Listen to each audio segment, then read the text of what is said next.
So far, it's really interesting. Nobody's actually moved from their draft position at this point. We have a fresh new mock draft to discuss, thanks to our friend Mel Kiper Jr. 4.0 released today. Mel, take us through the top three, and let's start right there with Cam Ward.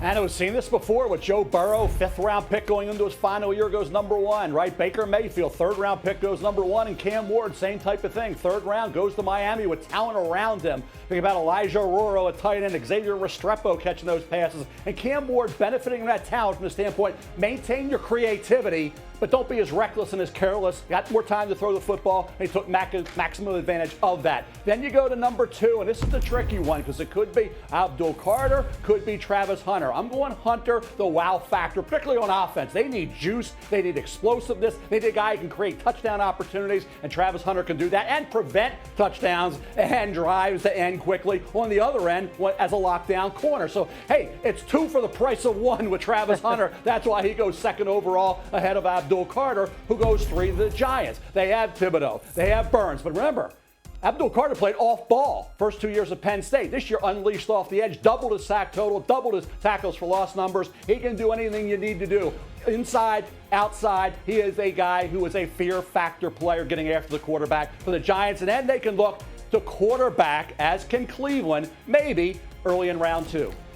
Yeah, I mean, you have the Browns taking Hunter instead of a quarterback, so we'll see who would throw him the football. You have Shedeur Sanders out of the top 3, as we saw. Giants taking Alabama quarterback Jalen Milroe early in round 2. Really interesting. What was your analysis of that? Well, I think you look at Milroe and you say, okay, the talent. And Dano can speak to that, and Ryan and Fields. We talked about that on the First Draft podcast. Jalen Milroe is 6'2", 217 pounds, and he runs under 4.4, and he can throw the ball a mile. Okay, so he's got all the physical ability you want. The consistency. Great start, first 4 games. Phenomenal against Georgia. Then things started to unravel. Interceptions were rising. Touchdowns were coming back. Inconsistent, erratic, not accurate throwing the football at any level in some of those games. So he didn't finish strong, but the talent's there. And I thought for Brian Daboll, he fixed Josh Allen's situation. Everybody were critical of Josh coming out of Wyoming, not accurate enough. Look what happened. Jalen Milroe needs to fix that as well. He wants to be good. He wants to put in the work, but he's a work in progress. He's a project. And for Brian Daboll, you get a mobile, tough, great dual threat quarterback. His passing skills, though, have to improve. If I could handpick one team for Jalen Milroe, it would be the New York Giants in the 2nd round. This would be the ideal situation. Number 1, Brian Daboll's Alabama ties. I remember hearing Nick Saban talk about Jalen Milroe and said, this guy changes the game.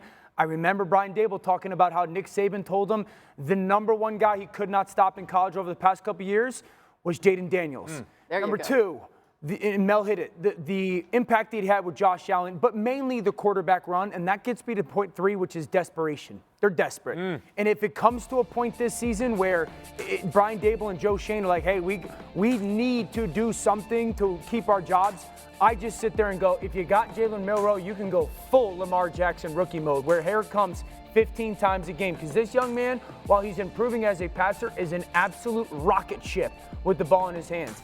I think he's got more talent as a thrower than maybe some of the inconsistencies of the season last year showed itself. He's got to get much, much better in the red zone. But this would be the perfect place for both the player and the organization. Yeah, they have their bridge quarterback, right, RC?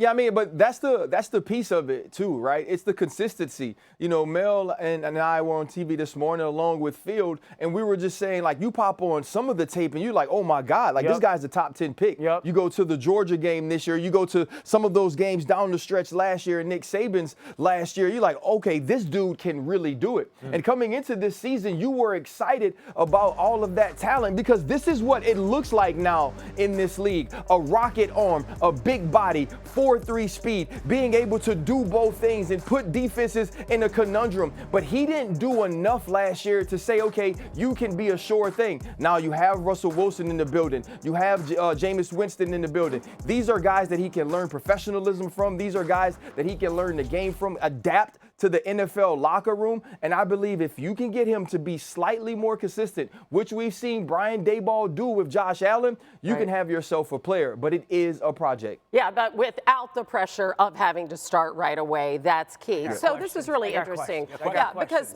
what? Go ahead. I got questions. Go ahead. Okay. Are you sure? Yeah. Okay. I'll ask him after. Because we have a question too. Because if the Browns and the Giants pass on Shedeur Sanders, let's say the Raiders are sitting there at 6, and I know they gave Geno an extension. We just talked about how great a situation that is for him there. But is there a world in which they would take Sanders? I'd be surprised. Let's think back to last year and what happened at pick number 8 overall. The Atlanta Falcons protected their Kirk Cousins investment with Michael Penix Jr. And at least I was sitting there saying to myself, what are you doing?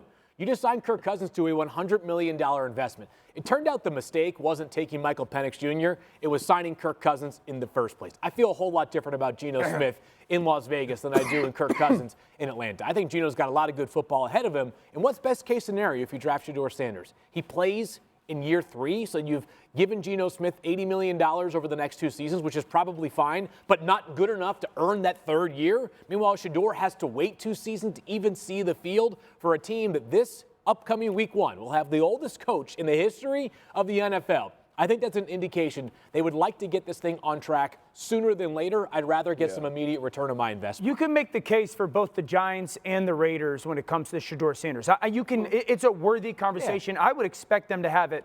I wanted to ask both Field and Mel, really going back to Jalen Milroe, because I think this is an important question. In comparison to the Anthony Richardson coming out of Florida, where he was a little bit of a project, inaccurate, but ultra physically talented, do we see Milroe the same way as a passer, not as an athlete or a runner, but just as a passer? How would you compare those 2 guys? RC? I think he's better. I know he's asking Field and he's asking Mel. I believe he's a better passer because he was more consistent for a longer period of time than we actually saw Anthony Richardson. I don't believe he has as strong of an arm, but when you watch him and his understanding of the pass game does seem a level above where Anthony was coming out, and he went 4th overall to the Indianapolis Colts. Yeah, Mel, what do you think about that as a comp?